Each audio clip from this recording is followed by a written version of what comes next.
All right, hello, my name is Alyssa Whetstone, and I'm going to be leading you through how to paint your own masterpiece with this waterfall drawing that I made. First, what I'm going to do is I'm going to use some painter's tape to tape down the edges of my artwork. What your goal is here is to first keep your paper in one place. When we work with watercolor, the paper likes to ripple and bend as it soaks up the water. So you're trying to make sure all those edges are attached, and you want to make sure that tape is tight against the edge of the drawing. This way, when you take off the tape, you will have all the color you want inside the drawing and not on the edges. So it'll create a clean edge when you're done painting. So press it down right up against the paper, make sure it's really clean and laying flat, and then of course attach to your table as well so it does not move around while you're painting.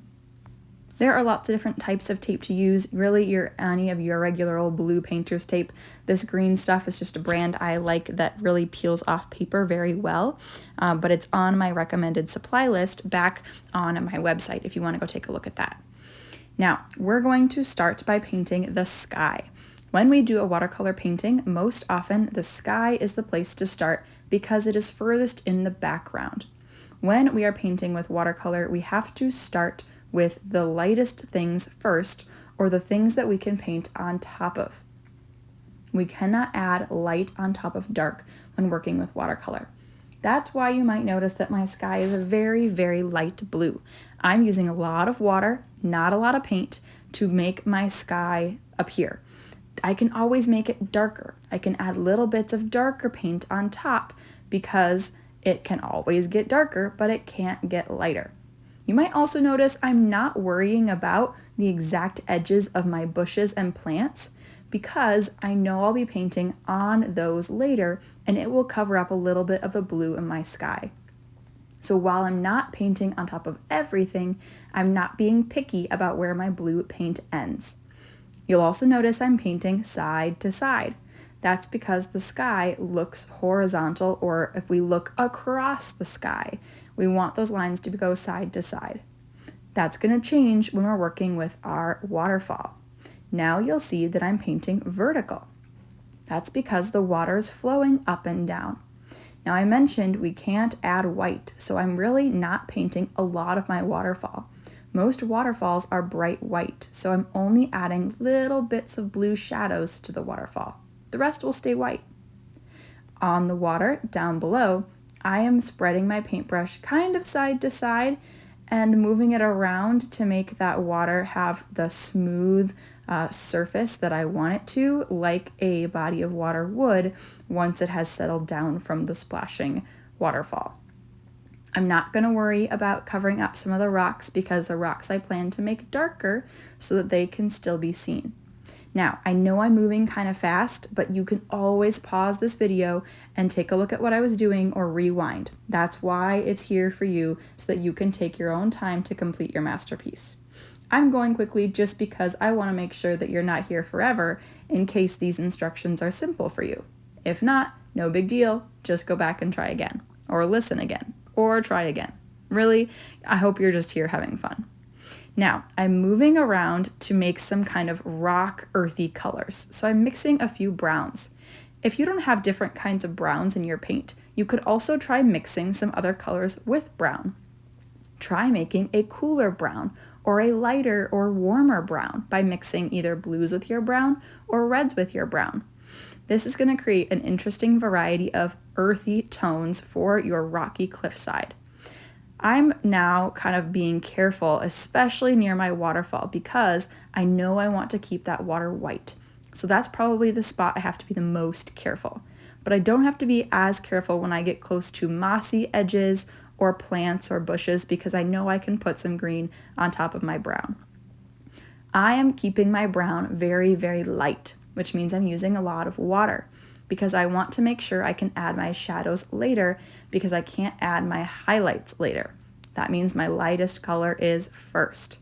So when I'm mixing my colors, I'm adding lots of water, and if it ever goes on really dark, I can go dry off my brush or add a tiny bit of water and spread it around some more to make sure it stays light.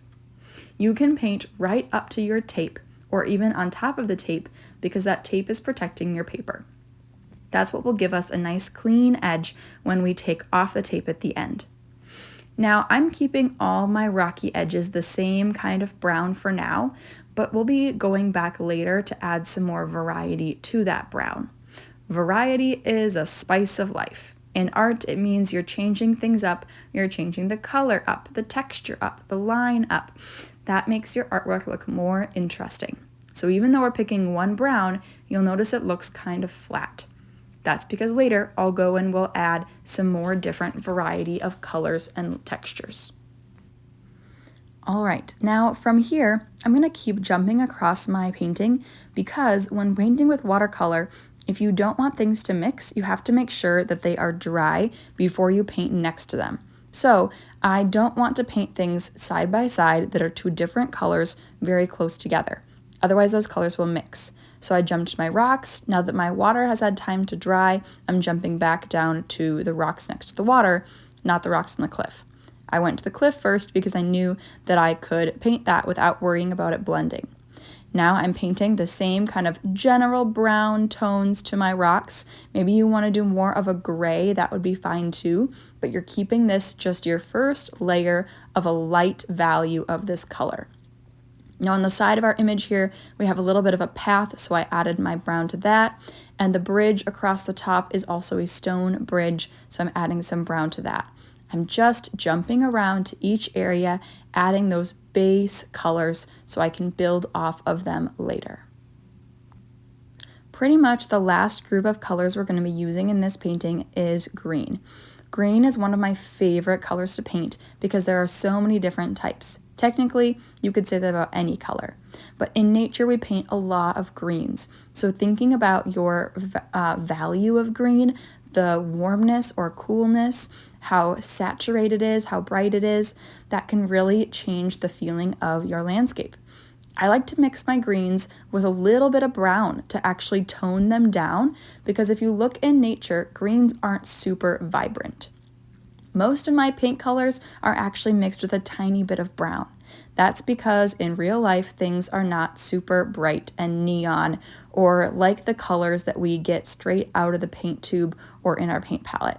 So if you notice that you're feeling like your painting is feeling extra bright, that could be good. Maybe you want it to look like that, and that would be totally fine. But if you're wanting to tone things down, just mix a tiny bit of brown with your paint.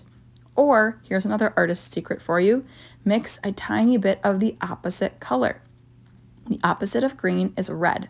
So putting just a tiny dash of red with your green will actually tone it down and make it less vibrant. Now all I've been doing is jumping between my different greenery areas, adding a light color of green. Here I mixed up the value or the hue of my green to make it a little bit different from my trees in the background.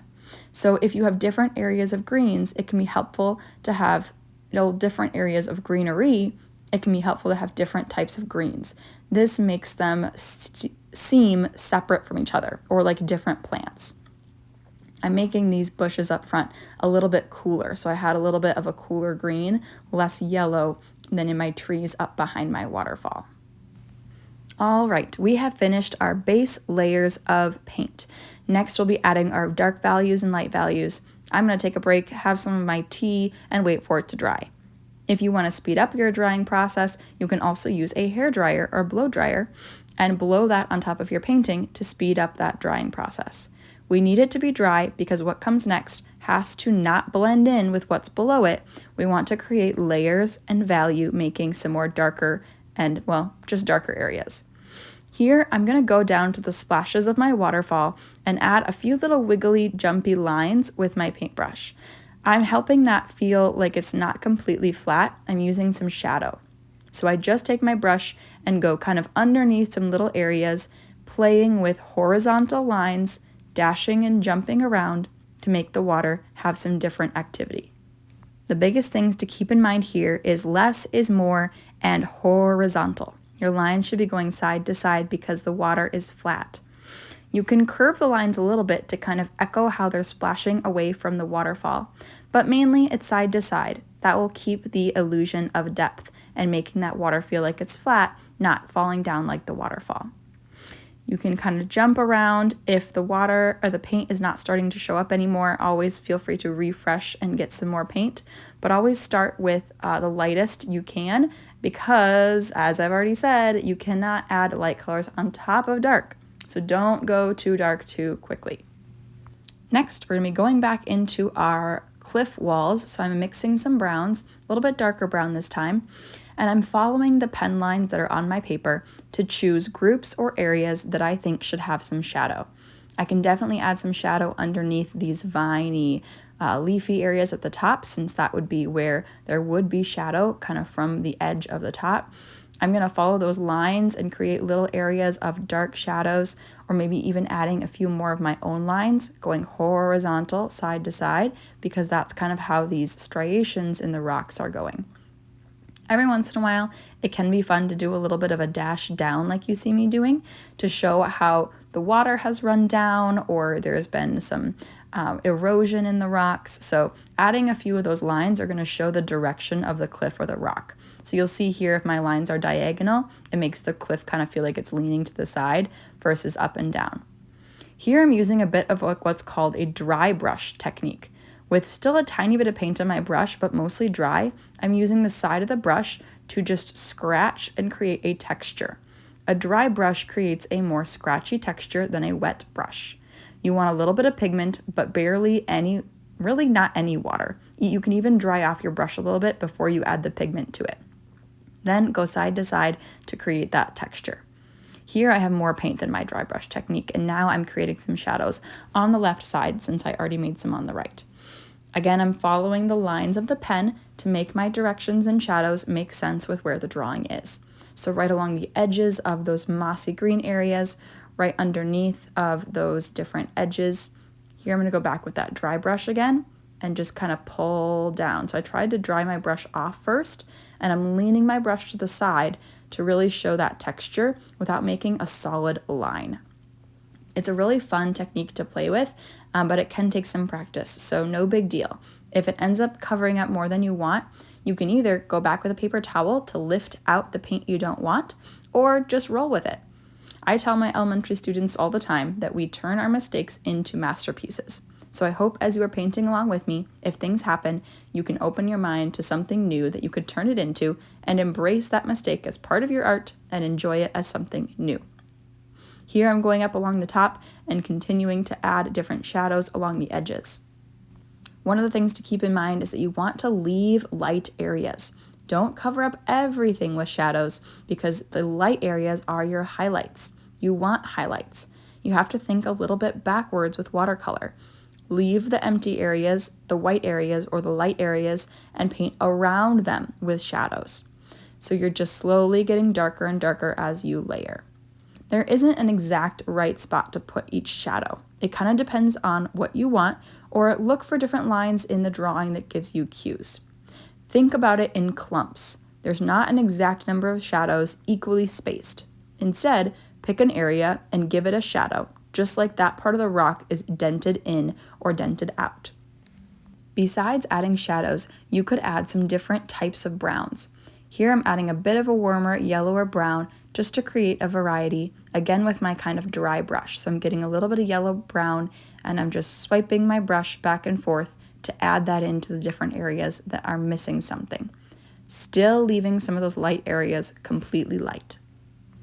Something I was taught to do that I found very helpful in keeping me from being too detailed is that you use the largest brush possible for as long as you can. So this brush I'm using is larger than my detail brush, even though it has a nice pointy tip. It's okay to use your large brushes because it's going to force you to just loosen up and not worry about those teeny tiny details. Save the teeny tiny details for the very end with your small brush. In this case, most of the little details are done for you in my drawing. That hopefully helps you out a little bit, but if there are details with color you want to add, save those for the end as best you can. Now I'm going through the rocks and I'm adding some darker values to random rocks in my collection. This creates variety in the rocks and makes them look like they're all separate. I'm just barely touching each one, or maybe not even each one, every few, and adding some shadows. I'm not even filling them all the way in. I'm just giving a little scribble of shadow or darkness to it so that it looks like there is light or different surfaces. A lot of painting is just giving the illusion that something is there, not making it exactly the right way, but making your viewer think it looks exactly the right way. That means with the rocks, just creating edges or bottoms in shadow and leaving bits of it lighter. As always, whenever you're looking around your painting, just keep looking, and if something seems off, go back and play with it. Just try adding an extra shadow, adding a detail here or there. You'll see me do that in these too, because you'll never really notice something until you step back and look at it from far away. In fact, sometimes step back and look at your painting from far away. Even try squinting. See if there is a balance of light and dark areas when you squint. When you squint, you're looking past the details and you're noticing values or colors. That helps you know if your picture is balanced or if one area is missing something. Don't forget I did add a little texture here to my path just now, a few little dashes and dots with that darker brown to give it some interest. I'm finally going back to all my plants to add the darker browns. I'm mixing up some green. Oh, I totally meant greens. I said browns. I'm adding some darker greens, but what I did do is I mixed some browns with my greens. This creates a nice shadow. Now, look at what I'm doing. I'm creating shadow with some wiggly, bumpy lines. I'm not painting at all. I'm choosing an area and I'm making a clump of shadow, a wiggly line, a wiggly curve, a few dashes or dots. By clumping those shadows, it'll give your bushes some definition. It'll make it look like there are multiple plants. It's not all one big chaos of leaves. Those clumps really help define where the edges are. As your brush runs out of paint, it'll get lighter, and that can be a great opportunity to go back and create the middle value as well. Still leaving little bits of light for your highlights. Even these patches of mossy grass along the cliff could use little bits of green shadow, but again, not filling it up all the way. Dashing and daubing, keeping a loose grip on your paintbrush. It's okay if nothing's perfect. It's a lot of dashes and dots and wiggly lines, to be honest. Now I've got this nice pine tree at the side of my picture, and I want it to feel separate from the other trees in the background. So I've made a darker green that I'll fill that tree with mostly, leaving little bits of light green and leaving little bits of sky showing through. But by changing the green, it stands out from the other trees in the background. All right, once again, we're mixing up some shadow for our green, some green with a little bit of brown and probably less water than the past so it can be darker. And we're really gonna get good at those clumps of shadows because we're gonna do the same thing up here in our trees far away. Make some bumpy lines, make some M's or, oval-y shapes. Again, keep them in clumps. So bounce around a little bit, lift up your brush, bounce around a little bit. There is no perfect way to do this. It's being playful. It's playing with the way your brush moves on the paper. It's lifting it up and trying again. If you ever make it too dark or add too much paint with watercolor, while it's still wet, grab a paper towel and dab or press the paper towel into the wet paint. It will lift some of the wet paint off the paper and make it lighter again. But you have to do this while it's dry, before it dries, while it's wet. Now that I'm adding lots of shadows to my different groups of trees, I'm really starting to see that depth appear. At the top, I do have some tree trunks with some little leaves that are up high, so I'm going to add some green to those as well to make sure that I can still see my sky through the leaves, but I see that the leaves are there. Now, for the next few minutes, I'm going to be jumping around and just adding more and more details. I'm looking for areas that are missing shadows or textures. I'm looking for areas that I could add some more variety of color. And I'm looking for areas that just feel like they need something when I squint and look at it, when I look at my at each side. Since this artwork is almost symmetrical, or at least it's balanced, you want to make sure that your colors are balanced as well. Because this is pretty repetitive, I'm going to put on a little bit of music and I'm going to keep it going at the regular speed. So feel free to jump forward if you want to just explore these next steps on your own, or let the video play and look and see what I'm doing if you want to follow along. But really, at this point, it's just being playful with your different colors and values and seeing what works for your image. Then I'll have a few more steps at the end.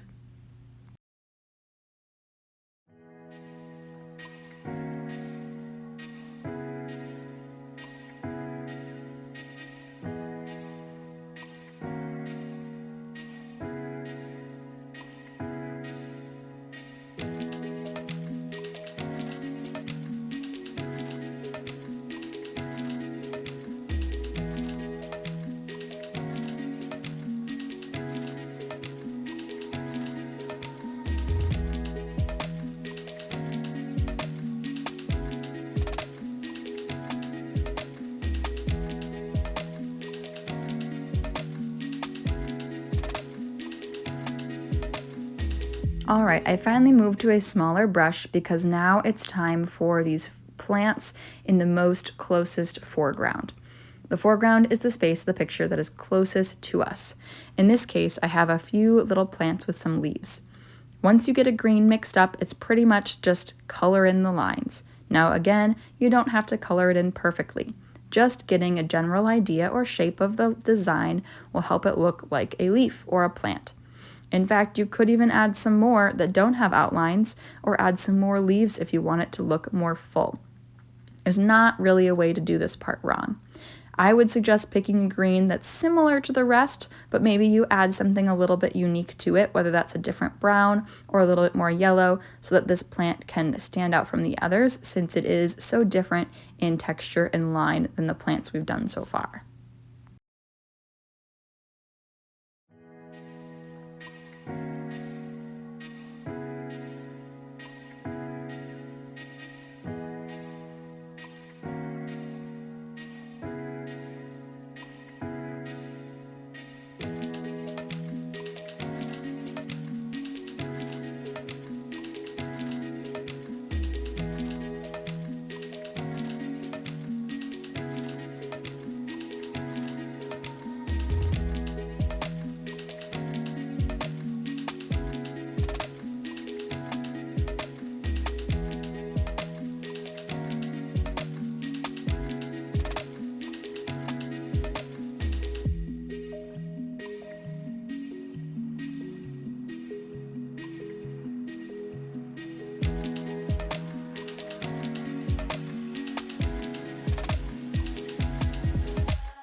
All right, then here I'm adding a bit of brown to my skinny trees in the background to show their trunks and some of their branches. So I'm using a really skinny brush with some brown to go right on top of that pen line and kind of in between a few of the leaves to show that branch. I'm going to even go inside some of my tree areas and add a few little branch-like lines to show that there are some of those sticking out of all the leaves. It creates, again, a little bit more realism or interest, since we can usually see a few branches here and there, even in a big clump of trees. I also realized at this point that I forgot to paint the green of the trees underneath my bridge. There is a gap between the bridge and the waterfall, so don't forget to add a little bit of green in there to finish that little spot of the painting. With these last few marks I'm making, I'm going to add some more detail to my bridge by making some variety of stones. So the bridge has a stone design on it already, but you can use some darker browns or lighter browns or warmer or cooler and just make some more variety of texture on that stone bridge with your paint. All right, and at this point, we have completed our painting. We have gone in and added value of lights and darks and a variety of colors. I hope that you've decided to change some things and make them unique to you as you painted. You could totally change anything we did here. You don't even have to make it look realistic if you don't want to. Once you are done, while it's drying, you can actually take that tape off pretty early on. I want to show you some techniques to take it off cleanly. Now, oftentimes it won't tear perfectly clean, and that is okay. But what we do is you grab the edge and you pull it away from the paint at this 90-degree angle. However, it's still flat on the table. So keep the tape close to the table, but pull away from the painting. This is the best angle for hopefully minimizing any paper tears. If it does tear your paper a little bit, or it starts to, stop and kind of press that piece of the paper down before you continue to tear away, or try tearing from a different direction. You'll get the hang of it the more you do it, as anything else. I am so excited that you painted with me today following along on this tutorial, and I really hope you enjoy your masterpiece. So don't forget to add your lovely artist signature in the bottom right corner or anywhere you want to, and stick this in a frame in your home to enjoy some beautiful nature and art made by you.